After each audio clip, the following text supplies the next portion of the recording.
Hello student, today we are discussing about the antigen और blood cell.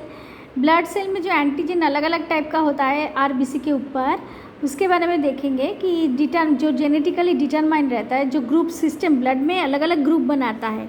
एक जो system है एबीओ ब्लड ग्रुप, और आरएच जो recess factor, DeFi, केआईडीडी kid, Lewis. हमें एबीओ के बारे में पता चला, सभी को थोड़ा बहुत पता है, और रिसेस फैक्टर के बारे में भी। इसके अलावा भी कुछ अलग ग्रुप मिले, जैसे Duffy, K I D D, Lewis, P, MNS, Bombay blood group etcetera. ये एक्सेप्शनल केसेस है। एबीओ ब्लड ग्रुप में क्या होता है, एबीओ, ये ब्लड ग्रुप पहले कार्ल लैंडस्टेनर इन 1900 में आइडेंटिफाई किए थे। उसके बाद फिर उनके दो स्टूडेंट ने एबीओ ब्लड ग्रुप को भी डिस्क्राइब किया था, जिनका नाम है डी कैस्टेलो एंड स्टार्ली 1902 में, और इसके कारण उनको नोबेल अवार्ड मिला था। He found two antigens on agglutinogens on the surface of the human RBC and named them as antigen A and antigen B, capital B से antigen, okay। और he noticed that इसके कारण जो antibody जो serum में produce हो रहा है agglutinogen, it was denoted as small a and small b।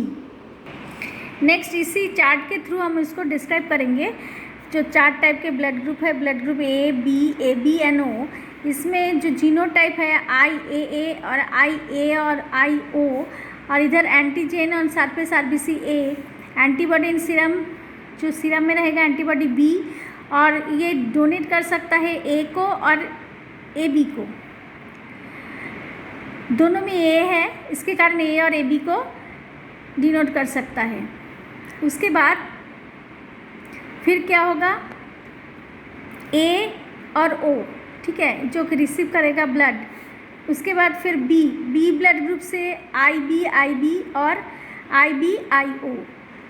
इसमें एंटीजन सरफेस जो आरबीसी में B रहेगा, एंटीबॉडी रहेगा स्मॉल a, और डोनेट कर सकेगा B को और A को, और रिसीव कर सकेगा B से और O से।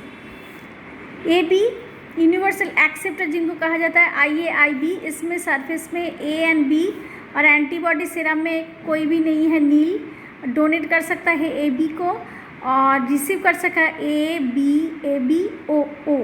इसलिए AB को यूनिवर्सल एक्सेप्टर कहा जाता है और O को कहा जाता है यूनिवर्सल डोनर। इसमें जीनोटाइप IO मतलब इसमें एंटीजन नील, कोई भी एंटीजन नहीं है, A और B दोनों में से नहीं है, लेकिन एंटीबॉडी जो सीरम में है A और B दोनों हैं, तो डोनेट कर सकेगा AB और O को, लेकिन लेते समय सिर्फ O को ही लेना है, बाकी को लेगा तो अगर उसके पास अगर एंटीबॉडी है तो बाकी दूसरों के साथ उसका एग्लूटिनेशन हो जाता है। इसलिए this are called as the universal donor. किसी को ब्लड दे सकता है लेकिन ले नहीं सकता। In ABO system the blood groups are determined by the presence और absence of antigen A and antigen B. Antigen A है कि बी है, उसके प्रेजेंस में ही पता चलता है ब्लड ग्रुप कौन सी है। The blood group of person is classified in 4 groups A, B, AB and O। अभी blood group A, individuals with blood group A have the antigen A on surface of their blood group RBC cells and antibody B in their plasma. Blood group B, individuals with blood group B have the antigen B on the surface of their RBCs and antibodies A in their plasma. Blood group AB, individuals with blood group AB have both antigen A and B on the surface of their RBC and no antibodies. इसमें कोई antibody नहीं है plasma. Blood group O, individuals with blood group O lack both antigen AB on the surface of their RBCs and show presence of both A, B antibodies in their plasma. Next come to rhesus factor. RH is the most complex of the blood group system. ये rhesus factor क्या है, antigenic एक protein होता है और जिसके कारण RBC का अलग ही ग्रुप बन जाता है। एंड फर्स्ट डिस्कवर किया था लैंडस्टेनर विलियम ने 1940 में आरबीसी के ऊपर, कहा किसके, रिसस मंकीज के ऊपर, इसलिए उसका नाम हो गया रिसस फैक्टर या RH फैक्टर। और इसका दूसरा नाम दिया था D, capital D antigen, okay. So person having a rhesus factor is भी पॉजिटिव, RH पॉजिटिव, और जिनको लैक ये एंटीजन नहीं है उनको बोलेंगे हम RH नेगेटिव।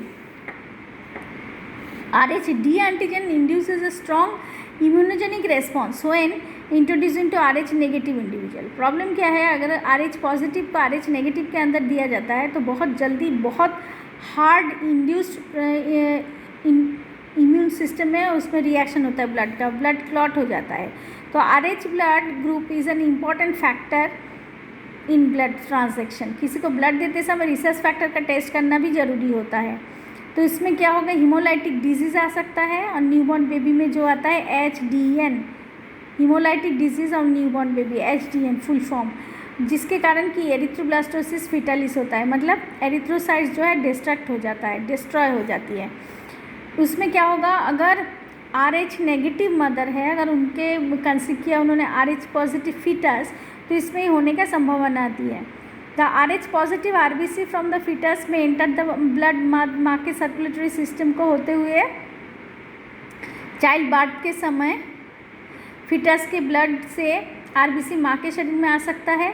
उसमें क्या होगा, एंटीबॉडी तैयार होगा जो RH antibodies. As a result subsequent RH positive fetuses will be exposed to the anti-RH antibodies produced by mother and which result in HDN।